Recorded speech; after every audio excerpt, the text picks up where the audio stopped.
Oke. Bismillahirrahmanirrahim. Assalamualaikum warahmatullahi wabarakatuh. Apa kabar semuanya? Semoga hari ini kita dalam kondisi sehat walafiat ya. Walaupun kita belajar dari rumah, bekerja dari rumah, tentunya tidak mengurangi aktivitas kita sehari-hari dalam menuntut ilmu. Baik, perkenalkan nama saya Ibu Ayeye. Hari ini kita akan membahas tentang apa itu yang dimaksud. Nah, catatan dan observasi apa sih yang harus dilakukan pada patograf itu? Ya tentunya tidak terlepas dari infartu ya, persalinan, karena patograf ini kan membicarakan tentang persalinan, pemantauan untuk persalinan. Kemudian inisiasi dan lamanya persalinan juga bisa dipantau melalui patograf ini. Jadi setiap 4 kita lihat di teori, masih teori ya, nanti ibu akan jelaskan di patografnya sendiri, karena kan walaupun misalnya teori tanpa melihat bentuk aslinya seperti apa, kemudian cara mengisinya juga nanti kalian akan bingung. Nah, dalam catatan kondisi ada, tadi udah dijelaskan bahwa patograf ini mencatat kondisi janin maupun kondisi ibu. Nah, baik. Selanjutnya adalah kita akan membahas tentang catatan kondisi ibu, di mana pada catatan kondisi ibu di dalam patograf itu kita harus melakukan pemeriksaan his atau kontraksi setiap 30 menit. Artinya nanti kan di dalam patograf itu ada kotak-kotak tuh ya, ada kotak itu, satu kotaknya itu durasinya adalah 30 menit. Jadi baik, coba perhatikan patograf yang ada di depan ini ya. Di sini ada partograf. Nah, tentu pada saat kita melakukan pemeriksaan dan memasukkannya ke dalam patograf, jangan lupa di sini ada nomor registrasi. Nomor registrasi ini apa yang harus diisi? Ini adalah nomor registrasi biasanya di dalam. Baik, kita mulai kembali ya untuk menjelaskan tentang bagian-bagian dari patograf. Nah, tadi kan kita sudah mengisi arealnya dari atas sampai mules jam berapa. Nah, kita masuk ke areal bawah. Di situ ada penjelasan bagaimana kita memantau kondisi janin, kemudian kemajuan persalinan serta kondisi ibu. Saya lingkarin di tanda titik ya, DDJ itu. Nah, nanti naruhnya di titik mana nanti akan dijelaskan, karena ini harus ada penyesuaian dengan awal pemberian tanda pada patograf. Yang penting tandanya adalah titik gitu, titik gini. Oke, taruh di arah sini, mau di sini, mau di sini, mau di sini, mau di sini, nanti tergantung hasilnya. Oke, lihat. Baiklah, kita akan membicarakan tentang penyusupan. Penyusupan itu kita ketahui dengan periksa dalam ya. Kita pada saat memeriksa dalam, kita raba bagian terendah itu. Jika bagian terendah itu adalah presentasi belakang kepala dengan ubun-ubun kecil sebagai penunjuk, maka kita bisa melakukan pemeriksaan penyusupan. Artinya, nah tadi untuk memantau kesejahteraan janin ya. Sekarang kita akan memantau kemajuan persalinan. Arealnya sini, masih ingat ya, arealnya daerah sini. Oke. Bismillahirrahmanirrahim. Assalamualaikum warahmatullahi wabarakatuh. Apa kabar semuanya? Semoga hari ini kita dalam kondisi sehat walafiat ya. Walaupun kita belajar dari rumah, bekerja dari rumah, tentunya tidak mengurangi aktivitas kita sehari-hari dalam menuntut ilmu. Baik, perkenalkan nama saya Ibu Ayeye. Hari ini kita akan membahas tentang apa itu yang dimaksud dengan partograf. Kita nyantai aja ya belajarnya. Nah, ini udah pernah lihat kan? Nih, ini adalah patograf yang akan ibu nanti jelaskan di papan tulis besar. Ini lembar depan dari patograf ya. Kemudian ini adalah lembar belakang dari partograf sendiri. Nah, kita akan membahas dulu teorinya. Apa sih yang dimaksud dengan patograf itu?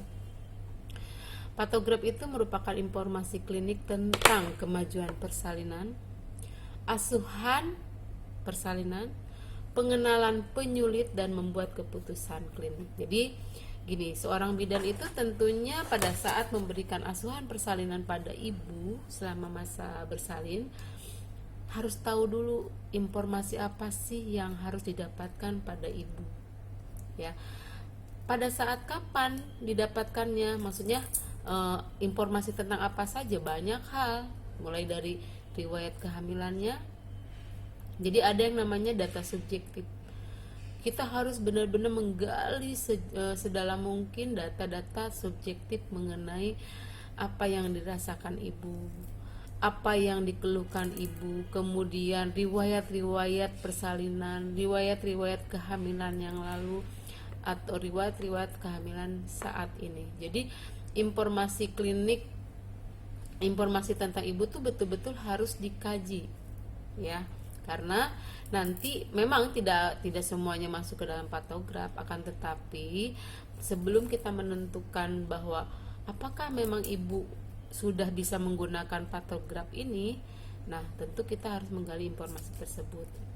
Kemudian nanti kita juga ada melakukan pemeriksaan fisiknya, mulai dari pemeriksaan tanda-tanda vital, kemudian pemeriksaan fisik ibunya, mulai dari payudara, perutnya, kemudian anogenitalnya. Nah, kita akan bahas tentang patograf itu sendiri tadi, ya. Jadi informasi ini sangat penting sekali. Hanya dengan selembar kertas yang tadi sudah ibu sampaikan, bahwa ada lembar belakang, ada lembar depan, hanya selembar kertas aja itu bisa memberikan informasi yang cukup dalam sekali, informasi tentang kemajuan persalinan. Nah, bidan harus tahu.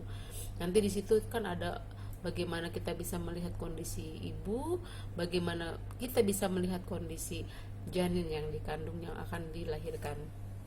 Kemudian kita juga dengan informasi klinik tersebut, kita tentu seorang bidan tidak terlepas dari asuhan yang harus diberikan. Makanya dengan informasi tadi, asuhan yang kita berikan tepat, ya. Jadi istilahnya sesuai dengan yang ibu rasakan, ya kita memberikan asuhan, tidak berlebihan, juga tidak terlewat. Kemudian dengan partograf tadi, yang dengan selembar kertas tadi, juga kita akan bisa mengenali penyulit-penyulit yang biasa terjadi pada persalinan. Apa saja contohnya? Salah satunya misalnya kala 1 memanjang, kemudian penyulit pada malpresentasi, kemudian salah posisinya, kemudian apakah bayinya besar, apakah nanti misalnya kemajuan persalinannya kurang, misalnya penurunan ke bagian terendahnya tidak sesuai dengan teori, sesuai dengan jamnya, lalu pembukaannya juga tidak sesuai, harusnya setiap 4 jam itu kita periksa ada kemajuan. Lalu kita juga bisa menilai bagaimana hisnya, berapa lama waktunya, dan sebagainya. Nah, disitulah nanti kita akan bisa mengenali ada penyulit apakah, ya, dengan patograf ini. Jadi luar biasa patograf ini. Kemudian, nah, dari tadi informasi klinik yang kita dapat, penyulit yang ada, kita sebagai seorang bidan harus segera membuat sebuah keputusan klinik, ya. Dan bidan diberikan kewenangan. Nah, kalau untuk masalah kewenangannya di sini kita tidak akan bahas karena kan terlalu luas sekali. Yang penting bahwa bidan harus bisa membuat keputusan klinis. Nah, catatan dan observasi apa sih yang harus dilakukan pada patograf itu? Ya, tentunya tidak terlepas dari infartu, ya, persalinan, karena patograf ini kan membicarakan tentang persalinan, pemantauan untuk persalinan. Kemudian inisiasi dan lamanya persalinan juga bisa dipantau melalui patograf ini. Jadi setiap 4 jam sekali bidan melakukan pemeriksaan, ya, baik pemeriksaan dari luar dulu, misalnya pemeriksaan palpasi, kemudian penurunan bagian terendah, dan pembukaan. Kemudian catatan dan observasi juga bisa ada perjalanan dan proses persalinan itu harus terdokumentasi di dalam patograf ini. Lalu nanti saya akan menjelaskan kolom yang mana memantau kondisi ibu, dan kolom yang mana memantau kondisi janin. Kemudian di patograf juga nanti kita harus mendokumentasikan asuhan apa yang sudah kita berikan kepada pasien, itu harus ditulis dalam patograf. Lalu asupan itu berupa minum, kemudian kalau misalnya ibu diberikan cairan infus itu harus terdeteksi, harus ada di dalam patograf ini. Jadi kita tidak bisa menyembunyikan apa yang telah kita berikan kepada pasien. Kemudian tadi ya, penyulit, dugaan adanya penyulit juga nanti ada terdetek, ada namanya garis waspada, ada namanya garis bertindak. Nanti dia akan jelaskan lebih rinci lagi. Kemudian di dalam catatan dan observasi juga ada yang namanya diagnosis dan penata laksanaan. Nah, patograf itu sebenarnya untuk siapa sih? Nah, siapa yang berhak mendapatkan pemantauan dengan patograf ini? Ya semua ibu dalam kala satu persalinan. Ingat, semua ibu dalam kala satu persalinan. Kala satu persalinan yang mana nih? Kan kala satu persalinan itu kan ada fasenya ya. Ada fase laten dan ada fase aktif. Jadi ingat, semua ibu dalam kala satu persalinan yang memasuki fase aktif, baik yang kemajuan persalinannya berjalan normal maupun abnormal. Kenapa? Ya, kita harus mendeteksi kalau memang ibu adanya abnormal, bisa dideteksi dengan patograf itu. Jadi kita tidak bisa memilah, oh hanya yang ibu bersalin dengan normal saja yang bisa menggunakan patograf. Justru patograf inilah nanti kita bisa mengenali adanya penyulit. Kemudian persalinan yang di mana sih yang bisa digunakan patograf? Semua institusi pelayanan yang melayani atau memberikan pertolongan persalinan itu harus menggunakan patograf, baik di rumah, di PMB, di bidan mandiri, di praktek mandiri bidan, kemudian di klinik, kemudian di rumah sakit itu harus menggunakan patograf. Siapa yang berhak menggunakan patograf ini? Yang kalau tadi itu siapa pasiennya, kalau sekarang siapa orang yang berhak? Nah, persalinan yang ditolong oleh tenaga kesehatan siapa? Bisa mahasiswi, bisa bidan, bisa perawat terlatih ataupun dokter. Jadi semua orang yang terlibat dalam pemberian asuhan persalinan selama dia tenaga kesehatan wajib menggunakan patograf ya. Kita lihat di teori, masih teori ya, nanti ibu akan jelaskan di patografnya sendiri, karena kan walaupun misalnya teori tanpa melihat bentuk aslinya seperti apa, kemudian cara mengisinya juga nanti kalian akan bingung. Nah, dalam catatan kondisi ada, tadi udah dijelaskan bahwa patograf ini mencatat kondisi janin maupun kondisi ibu. Nah, sekarang kita akan bahas tentang catatan kondisi ibu. Nah, apa yang dicatat? Pertama adalah frekuensi dan lamanya kontraksi. Frekuensi dan lamanya kontraksi dalam persalinan itu adalah HIS. Nah, kapan dilakukannya? Setiap 30 menit, termasuk pemantauan denyut jantung janin setiap 30 menit. Jadi kondisi ibu ya. Kalau janin itu kan nanti kondisi janin, tetapi pada saat kita memantau kontraksi atau HIS, secara bersamaan kita juga memantau kondisi denyut jantung janin. Yang kedua, nadi ibu dilakukan atau diperiksa setiap 30 menit dan itu harus didokumentasikan. Kemudian pembukaan serviks atau dilatasi serviks dilakukan setiap 4 jam. Ya, ingat, setiap 4 jam. Tetapi itu kalau tidak ada indikasi kita. Baik, selanjutnya adalah kita akan membahas tentang catatan kondisi ibu, di mana pada catatan kondisi ibu di dalam patograf itu kita harus melakukan pemeriksaan HIS atau kontraksi setiap 30 menit. Artinya nanti kan di dalam patograf itu ada kotak-kotak tuh ya, ada kotak itu, satu kotaknya itu durasinya adalah 30 menit. Jadi setiap 30 menit bidan wajib melakukan pemeriksaan HIS atau kontraksi dan dilakukan ke dalam patograf. Dan hal itu berbarengan dengan pemeriksaan denyut jantung janin. Lalu yang kedua adalah pemeriksaan nadi. Nadi juga sama dilakukan bersamaan dengan pemeriksaan HIS atau kontraksi. Karena gini, pada saat kontraksi sedang berlangsung biasanya nadi akan meningkat.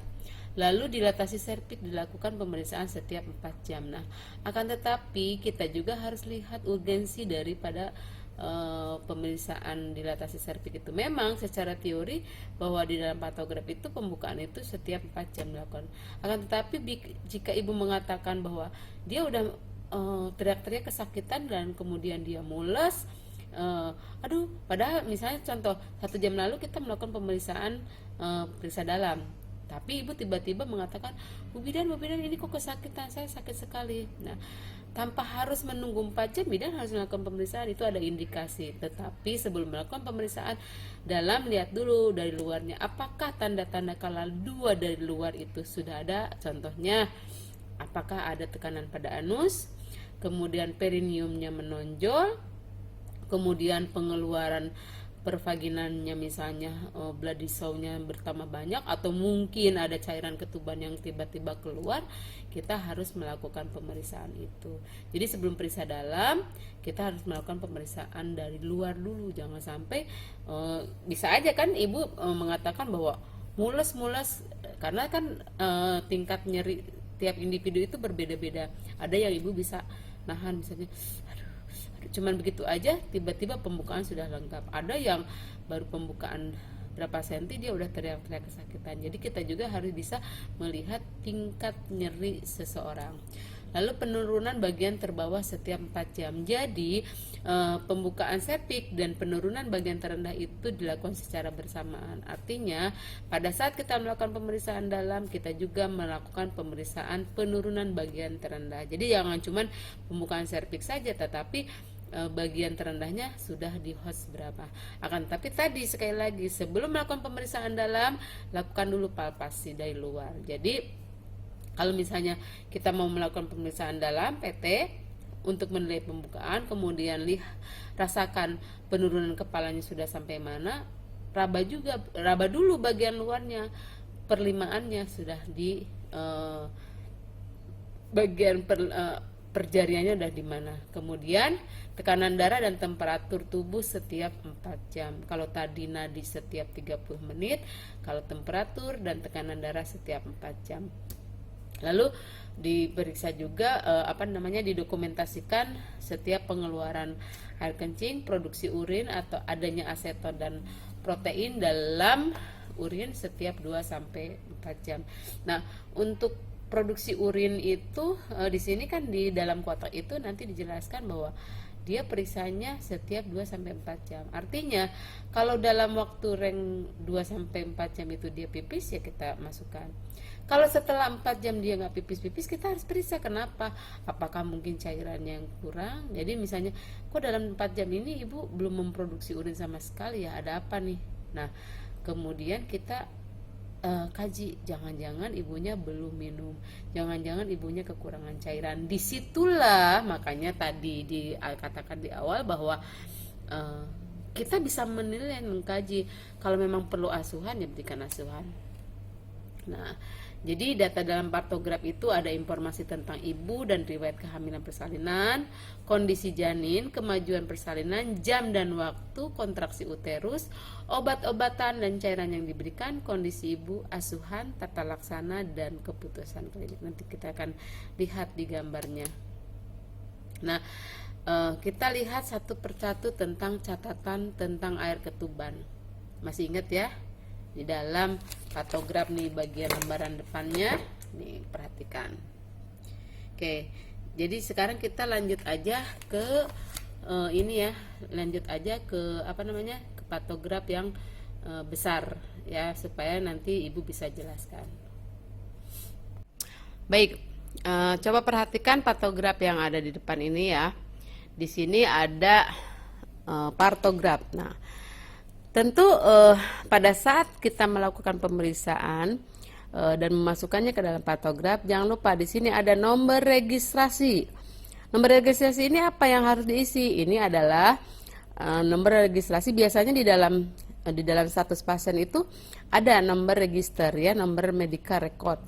Nah, kemudian jangan lupa di sini ada tulisannya nama ibu, kemudian di sini umur ibu, kemudian di sini grafida berapa, dia hamil yang keberapa, kemudian ini partus yang keberapa, kemudian ini di sini ada abortusnya pernah atau tidak. Kalau misalnya pernah, berarti abortusnya ditulis berapa kali.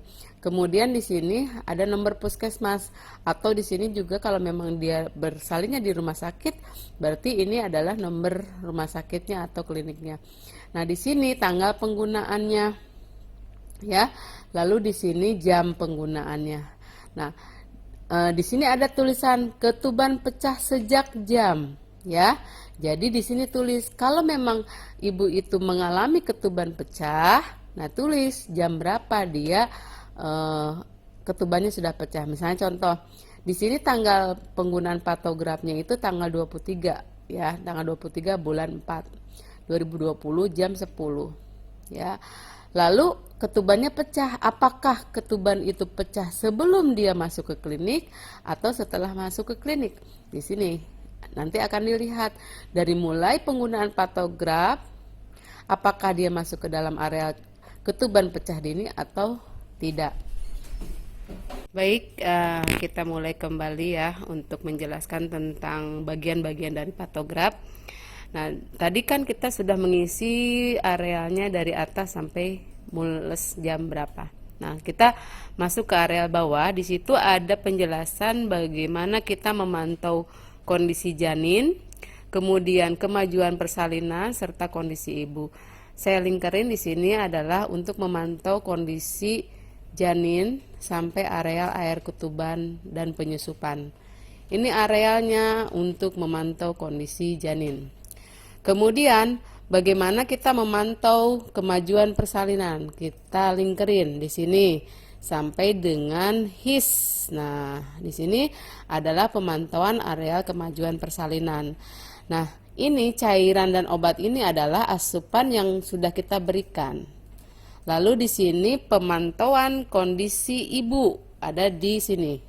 Untuk tekanan darah, nadi dan lain sebagainya nanti saya akan jelaskan satu persatu. Dan di sini juga masih area pemantauan ibu untuk kondisi data pemeriksaan penunjangnya. Dan di sini paling bawah adalah asupan yang sudah kita berikan tetapi sifatnya per oral. Kalau yang di atas adalah asupan yang sifatnya per intravena. Nah, patografnya sudah bersih lagi ya. Baik, kita akan membahas tentang pemantauan kondisi janin tadi yang kotak atas ini. Nah, kita fokuskan arealnya ke area sini ya sampai dengan penyusupan. Nah, di sini ada kotak-kotak untuk nih denyut jantung janin. Denyut jantung janin ini kita hitungnya selama 1 menit. Ingat, 1 menit, tidak boleh 15 detik dikali 4. Jadi harus selama 1 menit. Nah, di sini ada angka menghitungnya itu bukan dari atas ke bawah, bukan, tapi dari bawah ke atas. Nah, kemudian perhatikan kotak-kotak di sini ada. Ini kan kotak 1, kotak 2, kotak 3 dan seterusnya. Nah, satu kotak itu kita tahu berapa tadi? 30 menit ya, sesuai dengan tadi teorinya pemeriksaan setiap 30 menit. Sama pada saat kita memeriksakan HIS. Nah, di sini kotak pertama itu ada angka 80 ya. Karena di sini diambil kalau misalnya denyut jantung janinnya kurang dari 80, misalnya 60 atau 50, berarti kan arealnya di bawah sini dong. Karena di sini nilainya dimulai dari angka 80 ya. Nggak usah dulu ibu sampaikan di mana naruh titiknya, nggak usah. Yang penting di sini ibu akan jelaskan bahwa pemantauan kesejahteraan janin itu adalah ini arealnya ya, denyut jantung janin, kemudian ukurannya mulai dari 80 sampai 200. Nah, penandaannya seperti apa? Penandaannya adalah diberikan titik, tanda titik ya, DDJ itu. Nah, nanti naruhnya di titik mana nanti akan dijelaskan karena ini harus ada penyesuaian dengan awal pemberian tanda pada patograf. Yang penting tandanya adalah titik gitu, titik gini. Oke, taruh di area sini. Mau di sini, mau di sini, mau di sini, mau di sini, nanti tergantung hasilnya. Oke, lihat dulu. Kemudian di sini ada air ketuban. ya. Lalu di sini ada penyusupan. Nah, air ketuban sesuai dengan teorinya disampaikan bahwa kita lihat. Nah, perhatikan ya. Catatan tentang air ketuban. Di situ dikatakan jika diberikan tanda U berarti selaput ketubannya utuh. Jika diberikan tanda J berarti selaput ketubannya sudah pecah dan cairannya berwarna jernih. Jika kita selaput ketubannya pecah dan cairan mengandung mekonium, kita berikan tanda M dan seterusnya. Selaput ketuban pecah, cairan dengan darah, kita berikan tanda D. Kemudian selaput pecah, cairan tidak ada atau kering, kita beri tanda K. Nah, di mana kita memberikan tandanya? Di sini. Misalnya tadi J, kalau jernih berarti tulis J. Kalau misalnya selaput ketubannya masih utuh, beri tanda U. Misalnya selaput ketubannya bercampur mekonium, berarti kasih tanda M. Bercampur darah berarti dikasih tanda D. Kalau misalnya air ketubannya sudah tidak ada berarti kita kasih tanda K karena sudah kering. Oke, baik. Lalu di sini ada penyusupan. Pada saat kalian melakukan pemeriksaan dalam, ya, pemeriksaan dalam bagian presentasi terbawah dengan ubun-ubun kecil sebagai penunjuknya, kita harus lihat apakah ada penyusupan. Kita lihat lagi di sini. Sorry.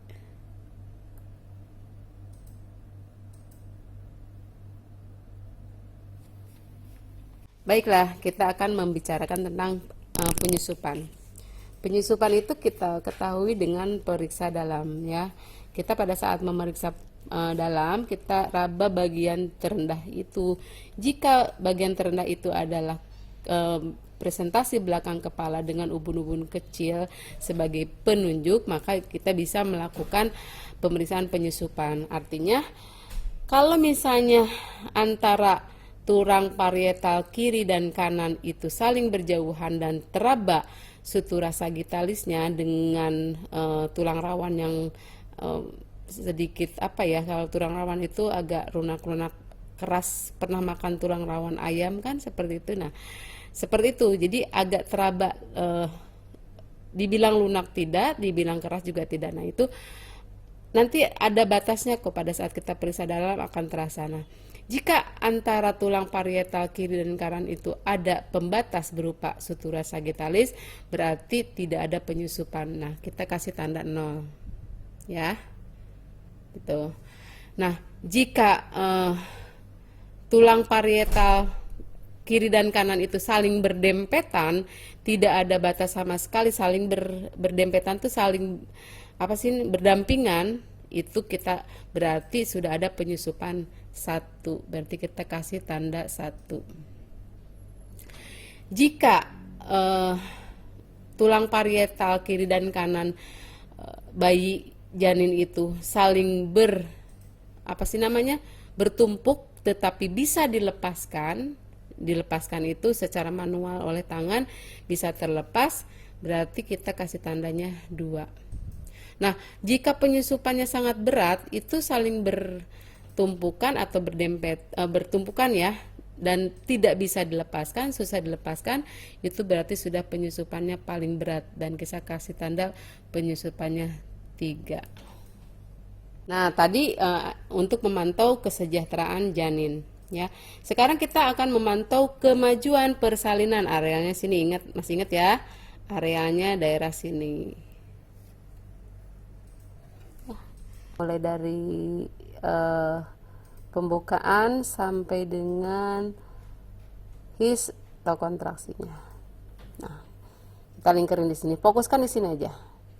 Nah, kita lihat pertama adalah di sini pembukaan serviks dalam kurung sentimeter beri tanda X. Oke. Kemudian turunnya kepala beri tanda O. Ya. Kemudian waktu dan jam. Nah, di sini kita lihat. Ini adalah untuk kolom waktu atau dalam kurung jam. Nah, ini 1, 2, 3 itu adalah pemeriksaan pertama sampai dengan selanjutnya. Lalu, ini adalah pembukaan dari 0 cm sampai 10 cm. Ya. Nah, di sini ada namanya garis. Ini garis waspada. Kemudian ada namanya garis bertindak. Artinya apa? Kalau namanya waspada, berarti sebagai seorang bidan kita harus mewaspadai apa yang terjadi dengan pasien. Jika pasien sudah melewati garis bertindak atau di garis bertindak, berarti di sini sudah ada tindakan. Artinya gitu ya. Jadi perbedaan antara waspada dengan bertindak itu adalah seperti itu. Kita hapus dulu. Kemudian di sini ada kontraksi nih. Kontraksi tiap 10 menit. Apa artinya? Jadi pemeriksaan kontraksi itu dilakukan. Kalau dilihat dari kolomnya ini adalah pemeriksaan HIS itu kan 30 menit sekali ya. Kalau di kolomnya itu adalah pemeriksaan itu adalah kolomnya itu kotak, sorry bukan kolom. Itu adalah 30 menit sekali. Nah, dalam 30 menit, dalam waktu 30 menit itu bisa periksanya 1 kali, 2 kali, 3 kali.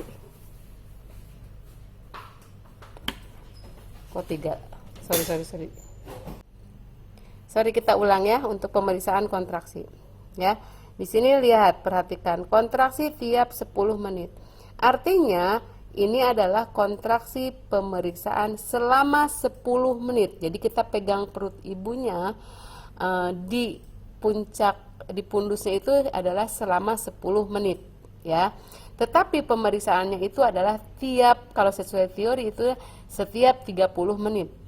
Nah, apa arti dari angka 1, 2, 3, 4, 5? Nah, selama 10 menit ini berapa kali dia datang kontraksinya atau HIS-nya? Ya, misalnya cuma 2 kali, 1 kali, 3 kali, 4 kali, bahkan ada yang sampai 5 kali selama 10 menit. Nah, kemudian apa arti ini durasi per detik? Ini adalah lama setiap kali kontraksinya. Misalnya 1 kali kontraksi lamanya kurang dari 20 detik, 20 sampai 40 detik, lebih dari 40 detik. Baik. Nah, kemudian bagaimana cara memberikan tandanya? Ini adalah apa arti ini? Titik-titik, garis-garis sama blank. Kalau titik-titik ini adalah jika lama kontraksinya kurang dari 20 detik. Kalau yang garis-garis ini, garis, ini adalah antara 20 sampai 40 detik. Kalau yang blank ini lebih dari 40 detik. Nah, kita lanjutkan lagi ya. Tadi sudah disebutkan untuk penandaan. Nah, kapan sih kita memeriksa kontraksi atau HIS? Ya, jadi pada saat kita menghitung lamanya itu mulai dia merasakan mulai merasakan HIS sampai puncak kontraksi dan sampai berhenti. Itu dihitung berapa lama datangnya. Kemudian baik, tadi ya udah kita ilustrasikan misalnya 30 menit pertama itu kontraksinya adalah 20 sampai 40 detik dan lamanya 3 kali.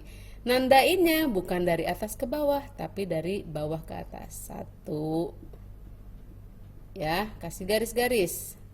2 3.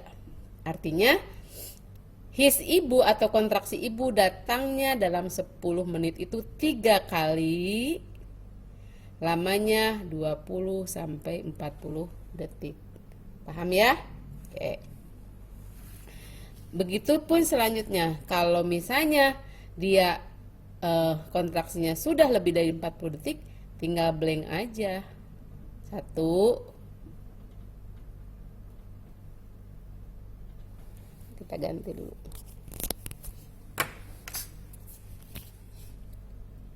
1, 2, 3, misalnya 4 kali. Artinya apa ini? Nah, Berarti dalam 10 menit itu kontraksinya ada 4 kali ya. Lamanya lebih dari 40 detik. Oke, udah paham ya tentang kondisi kemajuan persalinan. Sekarang masuk ke area berikutnya adalah asupan dan asupan yang diberikan. Tetapi ini adalah asupannya obat dan cairan. Nanti di sini harus ditulis, misalnya contoh, ibu diberikan infus dextrose, tulis aja dextrose. Berapa persen nih? Misalnya 5%. Beri oksitosin enggak? Misalnya plus oksi. Berapa unit? Ditulis sejelas-jelasnya di sini, ya. Obat dan cairan apa yang diberikan. Atau misalnya ibu dapat antibiotika, misalnya dapat amoxicillin atau apapun jenisnya, ditulis di area sini, ya. Jadi di sini harus ditulis secara jelas. Baik, kita lanjut lagi ya. Nah, selanjutnya adalah kita akan melihat atau memantau kondisi ibu dengan patograf. Ini arealnya untuk memantau kondisi ibu, mulai dari sini sampai sini ya. Nah,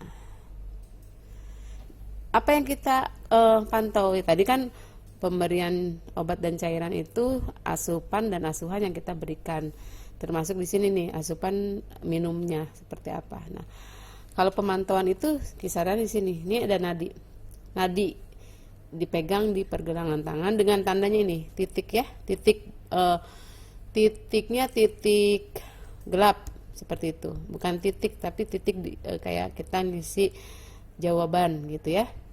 Lalu tekanan darah diberikan tanda dengan garis dan panah ke atas sampai ke bawah. Lalu di sini ada angka nih, mulai dari 60 sampai 180. Jadi bukan dari atas ke bawah, kan, tetapi dari bawah ke atas. Nah, misalnya contoh nih, kita mau nadi ibu itu adalah 100, berarti kita berikan tanda titik gitu. Nah, oke. Kemudian tekanan darah ibu adalah 100 per 110 per 70, berarti kita kasih tanda panah ke atas, tarik garis, tanda panah ke bawah. Nah, ini kan kadang-kadang nggak kelihatan tuh tumpang tindih. Ya memang menggunakan pulpen yang jangan sampai antara nadi dengan tekanan darahnya tidak terlihat. Kemudian suhu kita taruh di sini 37 derajat misalnya gitu, ya. Kemudian proteinnya positif atau negatif? Positifnya positif berapa? 1, 2, 3. Asetonnya positif atau tidak? Volumenya misalnya 100 cc. Kita lanjutkan. Tadi kan udah cara pengisian untuk bagian-bagian patograf udah ibu jelaskan di sini ya. Nah, sekarang tolong perhatikan di sini ada contoh patograf dengan kasus normal. Contoh patograf untuk persalinan normal. Nah, tolong kita perhatikan baik-baik. Tadi di sini ini patografnya menggunakan bahasa Inggris ya, karena ini patograf yang direkomendasikan oleh WHO. Nah, di sini kan ada data tentang pasien yang tadi tulisin, ada nomor registernya, ada nomor klinik atau nomor rumah sakit, nomor puskesmas, kemudian namanya, GPA-nya, tanggal masuknya, kemudian cairan ketubannya jam berapa pecahnya dan sebagainya. Nah, kemudian tadi ini masuk ke areal pemantauan pemantauan kesejahteraan janin ya. Nah, kita aplikasikan ke dalam ini. Tolong perhatikan bedanya pendokumentasian di dalam kertas dengan patograf. Cara pengisiannya tidak setiap kali, misalnya contoh atas itu periksa bagian kesejahteraan janin, otomatis misalnya kita beranggapan bahwa berarti saya harus memeriksakan dulu kesejahteraan janin. Bukan seperti itu. Tetap pemeriksaan tetap secara sistematis, mulai dari tanda-tanda vital, kemudian HIS, kemudian setelah HIS DDJ, baru periksa dalam, baru periksa penunjang ya. Akan tetapi memasukkan ke dalam dokumentasi patograf ya sesuai dengan kasus boleh. Jadi kita nulis dulu coret-coret di kertas lain, kemudian masukkan ke dalam patograf. Nah, kenapa? Karena patograf ini isinya harus sejajar. Nih, nggak boleh misalnya, saya mau nyimpan dulu DJJ, tiba-tiba nyimpannya karena di awal, jadi nyimpannya di sini tanpa melihat jam penggunaan dari patograf. Kan kita tahu bahwa patograf itu digunakan pada saat fase aktif, ya, setelah pembukaan 4. Nah, kita perhatikan. Jadi yang pertama kali kita simpan itu adalah pembukaan, ya. Nah, pertama kita lihat di sini dulu pembukaan. Jam berapa nih? Jam 9. Ya, pertama kali menggunakan patograf ini jam 9 dan pembukaan lebih dari 4. Pembukaannya di sini 5 dan penandaan pembukaan itu dengan cakra begini, lalu di garis waspada, alert itu waspada, lalu penurunan, dia sejajar lagi penurunan kepala. Oke, kemudian sejajar lagi dengan DJJ ini 120, kemudian ketubannya masih belum pecah, penyusupannya tidak ada. Lalu ini nadi sama tekanan darah dia tidak berbarengan, karena tadi ibu bilang kalau nadi berbarengan sama tekanan darah nanti akan numpuk dia. Jadi nadinya di garis, tekanan darahnya ada di tengah-tengah di sini boleh, ya. Kemudian suhu dan ini. Kemudian kita aplikasikan ke dalam patograf yang kosong tadi. Nah, kita lihat. Nah, perhatikan, kita isi dulu ya. Misalnya ini nomor registrasinya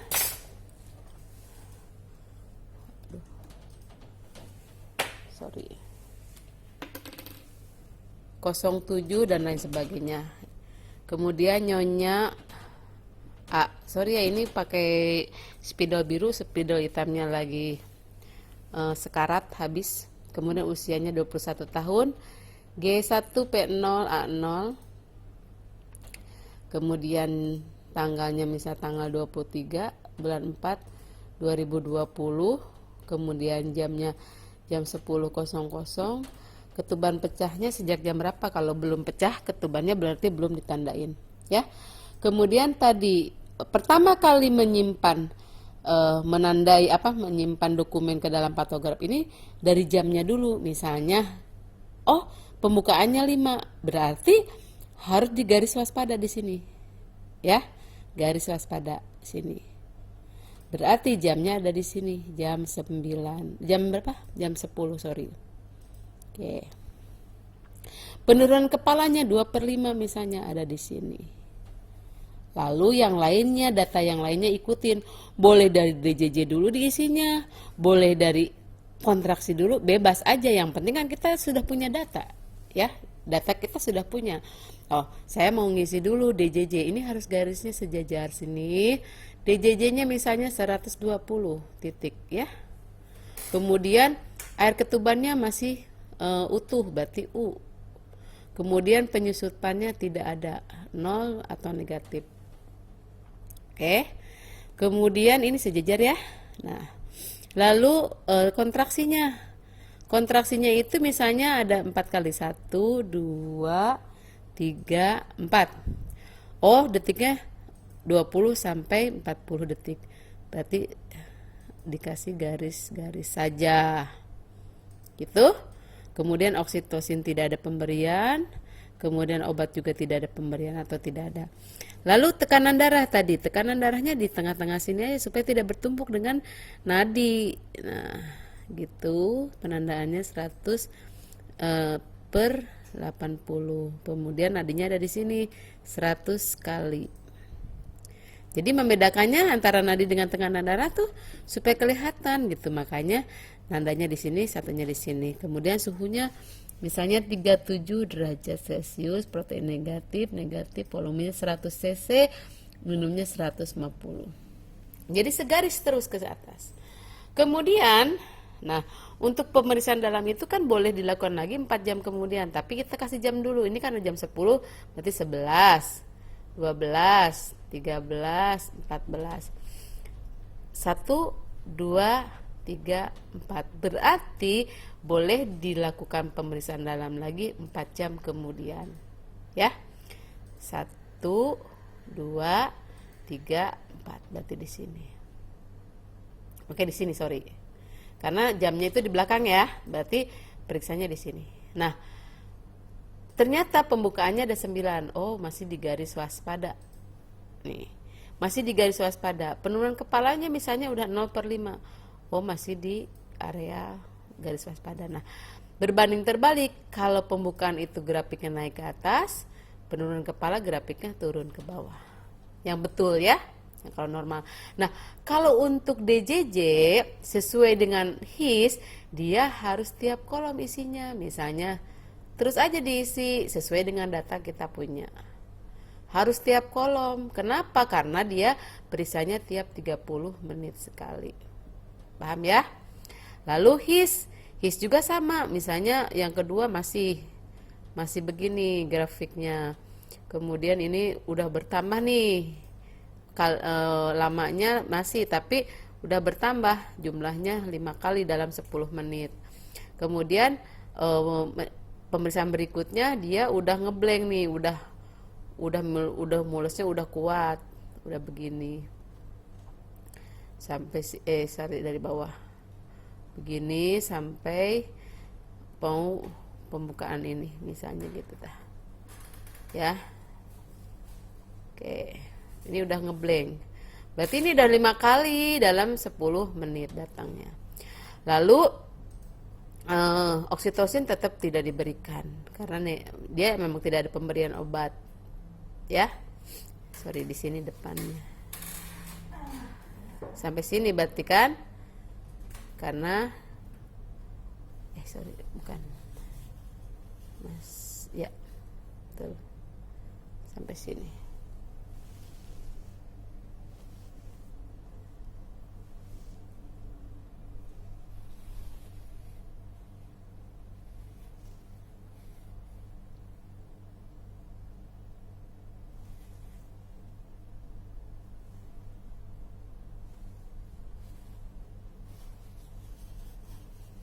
Sorry, ini enggak ada.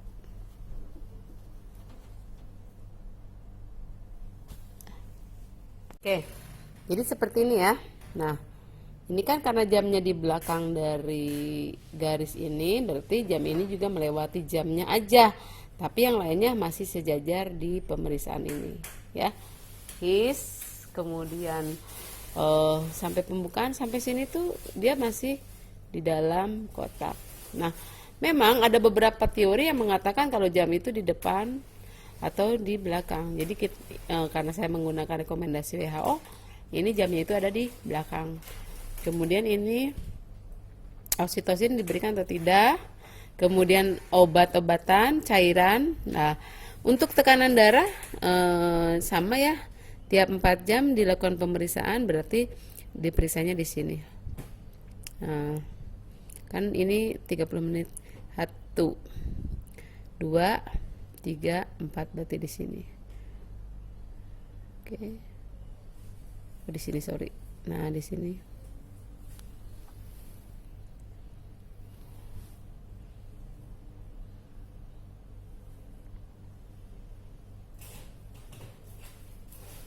Kemudian nadinya.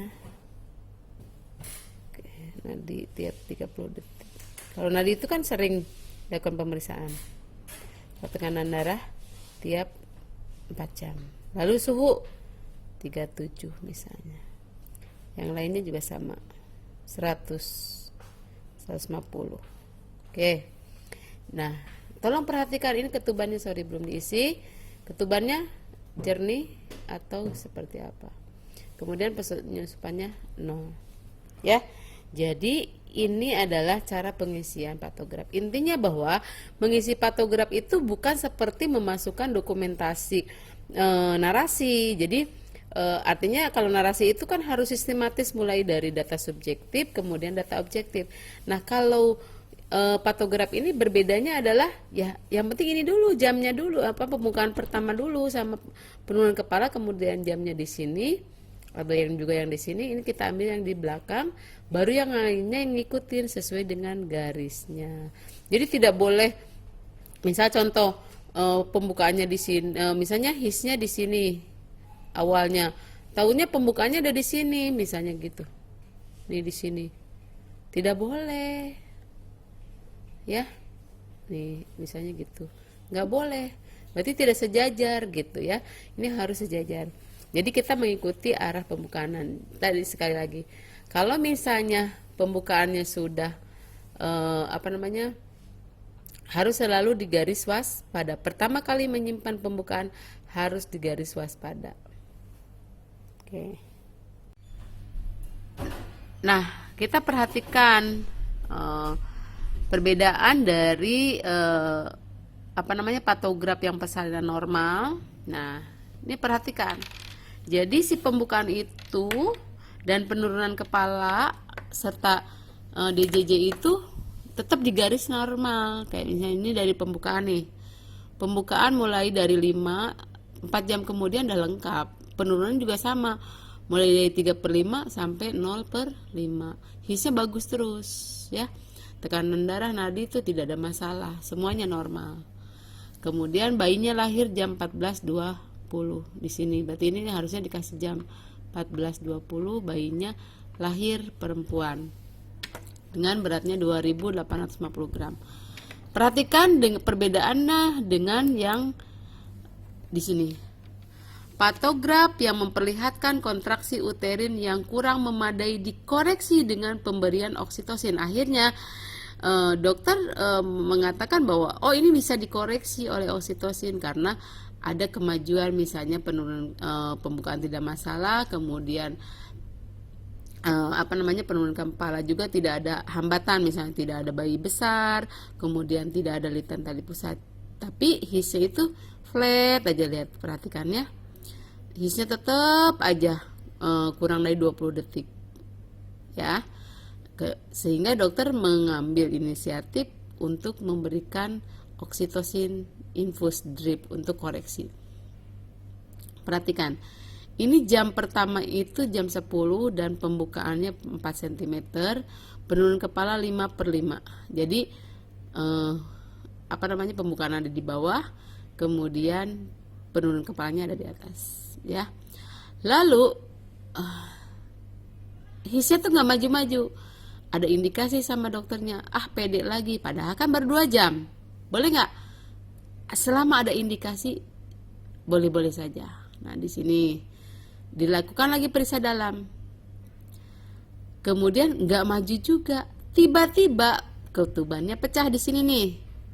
Ya, tiba ketubannya pecah, tapi jernih. Otomatis ada indikasi untuk PD. Ada sih kenaikan periksa dalamnya 2 jam kemudian itu naik, hanya bertambahnya cuma 1 cm. Dan dilihat his ada penurunan. Hisnya ternyata kok harusnya kan pembukaan meningkat, otomatis hisnya meningkat, tapi ini tidak, flat aja seperti ini. Sehingga dokter memutuskan untuk pemberian oksitosin drip. Kenapa? Dengan alasan tadi ketuban sudah pecah, hisnya ini, tetapi artinya tidak ada hambatan apapun diprediksi dari periksa dalam maupun dari periksa luar. Nah, setelah dikoreksi dengan oksitosin, ini memang belum masuk ke garis bertindak ya, belum, masih di daerah area antara garis waspada dan garis bertindak. Nah, tapi dokter udah mengantisipasi untuk pemberian oksitosin. Setelah itu ternyata dengan pemberian oksitosin hisnya makin meningkat, walaupun ya meningkat nih ya. Kemudian di PD lagi berapa jam kemudian nih, ini 2 jam ternyata udah naik, hisnya udah meningkat. Lalu 2 jam kemudian ternyata pembukaan lengkap dan belum melewati garis bertindak. Artinya persalinan bisa dilakukan secara spontan dan akhirnya lahirnya secara spontan. Perhatikan ya. Kemudian kita lihat yang patograf yang perhatikan fase aktif persalinan yang lama. Ini sama seperti halnya tadi. Nah, coba perhatikan. Tetapi dia tidak dikoreksi apapun, makanya jatuh ke persalinan lama. Sampai pembukaan sudah melewati garis action, garis bertindak. Akhirnya pasiennya di SC. gitu.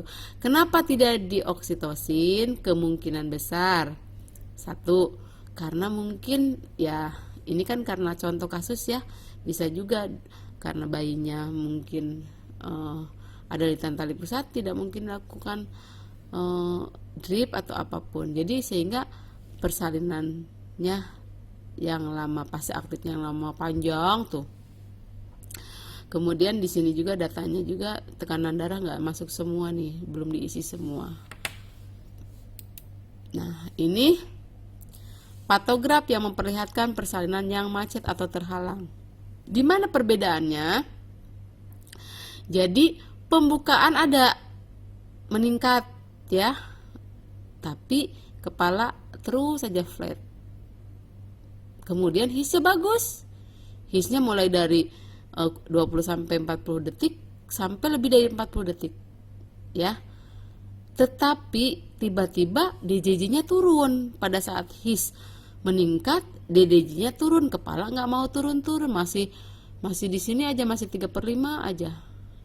Kemudian kalau ini kan nadi ibu ya, nadi ibunya meningkat karena mungkin kesakitan. Artinya bisa karena lilitan tali pusat atau bayi besar. Nah, akhirnya dokter memutuskan untuk SC, ternyata berat badannya 4.600 setelah SC. Jadi ini patograf yang memperlihatkan persalinan macet atau terhalang.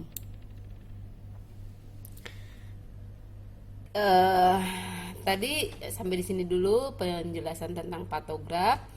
Untuk melengkapi penjelasan yang ibu tadi berikan, tentunya kalian juga harus membuka-buka juga buku referensi. Sekali lagi, dosen itu kan bukan semuanya harus serba, maksudnya gini loh, bukan berarti dosen itu serba tahu, serba benar ya. Tetap sebagai mahasiswa harus klarifikasi benar atau tidak apa yang sudah dijelaskan oleh ibu. Artinya teorinya mungkin juga ada yang teori lain yang update, boleh silakan untuk share, klik di tombol channel YouTube ibu, kemudian klik subscribe-nya, lalu tulis di kolom komentar, dan ibu berharap komentar yang untuk kemajuan, yang komentar yang baik-baik. Artinya kita memberikan komentar, belajarlah memberikan komentar yang memang sifatnya membangun ya. Ibu berharap patograf ini memang tidaklah mudah. Belajar patograf ini juga tidak sulit, artinya bisa dipelajari. Jadi dengan mempelajari patograf ini kalian harus belajar seintens mungkin. Nah, jadi seperti ini contohnya, kalian harus punya patograf yang sudah dilaminating ya, nih ya, untuk belajar kasusnya. Ada lembar depan, ada lembar belakang. Di sini ibu tidak membahas tentang lembar belakangnya, hanya kita membahas tentang lembar belakang depan saja. Terima kasih, semoga materi ini bisa diterima dengan baik dan semoga menjadi ilmu yang bermanfaat buat kalian. Wassalamualaikum warahmatullahi wabarakatuh. Bye bye.